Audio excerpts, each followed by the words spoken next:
Tá, pessoal, se você ficou de pé para oração, pode sentar, por favor. Se você tem a sua Bíblia, abra aí, por favor, em Marcos, capítulo 5. Eu queria falar uma coisa bem rápida, mas muito importante, especialmente para você que está passando alguma situação difícil nesses dias da pandemia.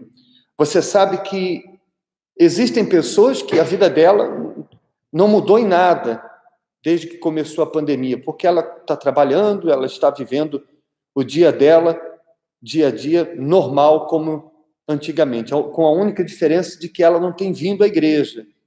Mas a grande maioria não, a grande maioria está em casa, a grande maioria está passando por situações que nunca passaram. E eu queria me dirigir a você que está nessa situação, especialmente você que perdeu algum trabalho, você que perdeu ou tem perdido alguns clientes, você que tem familiares doentes, você que, de repente, tem familiares que estão passando problemas e você tem absorvido o desespero, a aflição, o sofrimento desses seus familiares. Diz assim a palavra de Deus em Marcos, capítulo 4, versículo 35.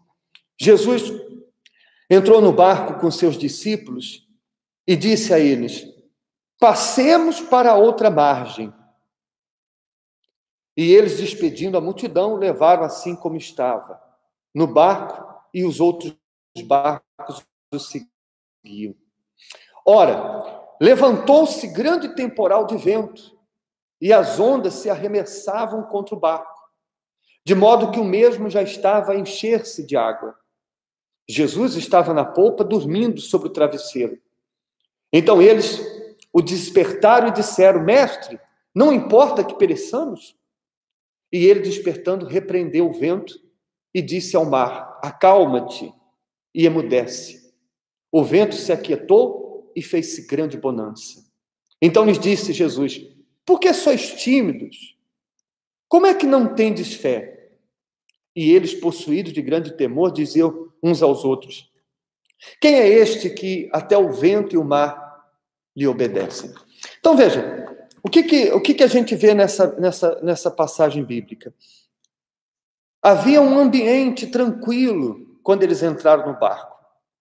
Havia um ambiente de paz, um ambiente de sossego. Eles haviam acabado de completar a missão deles, estavam ali voltando, estavam indo para uma outra margem. Enfim, o ambiente era de fé, o ambiente era tranquilo, o mar estava calmo. Então, a fé deles, ou a confiança deles, estava normal. Até que começou a tempestade. E quando começou a tempestade, então, eles começaram a manifestar uns sentimentos que antes não estavam manifestando, porque agora o ambiente estava diferente. Aquele ambiente calmo, aquele mar calmo se tornou um mar tempestuoso. Aquele ambiente de alegria se transformou em um ambiente de medo. E o que aconteceu? Eles mudaram. Com a mudança do ambiente, eles mudaram também de fé, mudaram de comportamento, mudaram de atitudes. E é exatamente isso que não pode acontecer quando você passa por situações adversas. Você não pode ter uma fé quando as coisas dão certo e ter uma fé quando as coisas não estão dando certo. Você não pode ser uma pessoa quando o mar está calmo e ser outra pessoa diferente quando o mar está revoltoso, quando está tempestuoso. Não, a sua fé não pode mudar. A situação, as circunstâncias, elas podem até mudar, mas a sua fé, a sua comunhão com Deus, ela não pode mudar. Porque nós vivemos num mundo sujeito a mudanças. Nós vivemos num mundo onde uma hora as coisas estão dando certo, outra hora as coisas estão dando errado. Nós vivemos num mundo onde uma hora as pessoas estão ao nosso lado, a nosso favor, outra hora nós estamos com pessoas que são contra. Uma hora você é elogiado, outra hora você é criticado. Uma hora você é ajudado, outra hora você é prejudicado. Então, se você for uma pessoa que tem uma fé quando as coisas são favoráveis e quando você está passando por uma situação desfavorável, você tem outro tipo de fé, então pode ter certeza que o diabo vai conseguir manipular você. Se ele percebe que quando as coisas estão difíceis, você desanima, você desiste, você duvida até da existência de Deus, então ele sabe como manipular você. Ele vai estar sempre criando situações para que você seja sempre uma pessoa cheia de medo, cheia de dúvida, incrédula. Se você é aquela pessoa que quando tem alguém do seu lado, que é favorável, que te ajuda, que te elogia, você se sente segura, mas quando você tem pessoas do seu lado que te criticam, que são falsas, que te perseguem, você fica com medo, desanimado. Então o diabo percebe isso, ele vai sempre colocar esse tipo de pessoa do seu lado. Então, o que é que você deve fazer em circunstâncias assim? O que Deus espera de nós quando as coisas se tornam desfavoráveis? A mesma coisa que ele esperava daqueles discípulos.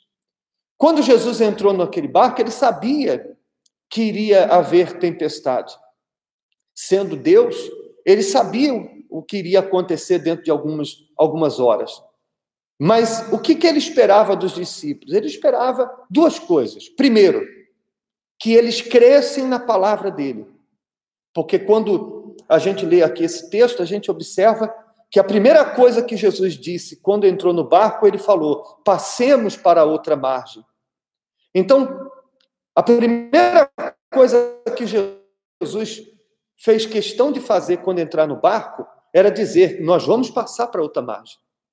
Então, ele também esperava, a primeira coisa que Jesus esperava é que eles crescem nessa palavra, que quando começasse a tempestade, eles lembrassem do que Jesus disse e dissessem assim para si mesmo: não temos o que temer. Jesus disse que nós vamos passar para outra margem, então aconteça o que for com o barco, venha o vento que vier, nós vamos passar para outra margem.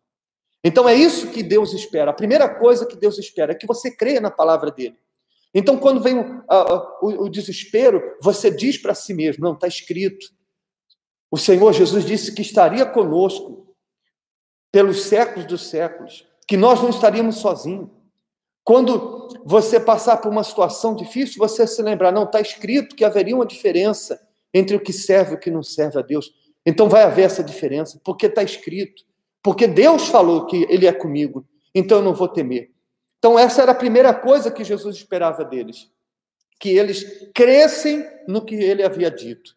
E a segunda coisa é que eles usassem a cabeça, é que eles pensassem: espera aí, se Jesus está no barco, ora, se o barco afundar com a gente, afunda com ele. Se a gente morrer, ele morre também. Então, se eles tivessem usado a cabeça, eles teriam pensado: bom, se Jesus não vai morrer, se ele não pode morrer, nós também não vamos morrer. Se o barco não pode afundar com ele aqui dentro, então nós também não vamos afundar, porque ele está aqui no barco conosco. Então, se eles tivessem pensado, eles não teriam sentido medo, não teriam sentido desespero, aflição, angústia, o que quer que eles tenham sentido. Então, é isso que ele quer, é isso que Deus espera de você, você que perdeu um emprego, você que tem perdido clientes, você que as contas estão chegando, você não sabe o que fazer, você que tem recebido notícias ruins de familiares que estão com sintomas. Confie, crê na palavra dele e pense: espera aí, Deus é comigo, eu não vou temer. Ainda que meu familiar tenha ficado doente, ele não vai morrer, Deus vai livrar ele dessa enfermidade. Ainda que eu passe pelo vale da sombra da morte, não temerei mal algum, é o que está escrito. Então, esse tipo de fé, esse tipo de comportamento que você tem que ter, não nas horas que as coisas estão favoráveis, mas principalmente quando as coisas não são favoráveis. Então, é nesse espírito de fé que nós temos que estar nesses dias. Você sabe, no domingo, o bispo anunciou que vamos viver um jejum de Daniel. E é exatamente para isso, para favorecer você, porque de repente você quer ter essa fé, você quer ter esta comunhão, você quer estar nesse espírito, mas você ouve tantas coisas que você acaba não conseguindo permanecer nesse espírito. Então feche os ouvidos para as más notícias, feche os ouvidos, tampe os seus olhos para o que não te ajuda e mergulhe na palavra de Deus. Mergulhe na sua comunhão com Deus. E pode ter certeza, quando tudo isso passar, vai vir a bonança. Porque quando a tempestade, quando Jesus acalmou a tempestade, quando Jesus repreendeu aquela tempestade e acalmou o mar, vem a bonança. Vai chegar uma hora que Deus vai repreender esse vírus maldito. Vai ter uma hora que vai acalmar tudo isso. E nessa hora vai vir a bonança, porque você vai estar forte. O seu barco não vai afundar, porque no seu barco, no barco da sua vida está Jesus. Amém, pessoal? Essa é a fé. Então, é nesse espírito que eu quero fazer uma oração por você. Se você estava triste, você é fortalecido agora com essa palavra. Se você estava abatido, desanimado, você é renovado, fortalecido agora. Porque com essa palavra eu determino que você seja forte. Eu determino que, desde aqui deste altar, você receba essa força. E a força que você recebe não é só para você, não. É para também os seus familiares e todos ao seu redor. Porque você vai ser essa luz no meio das trevas que existem ao seu redor. Amém? Então, feche os seus olhos. Meu Deus.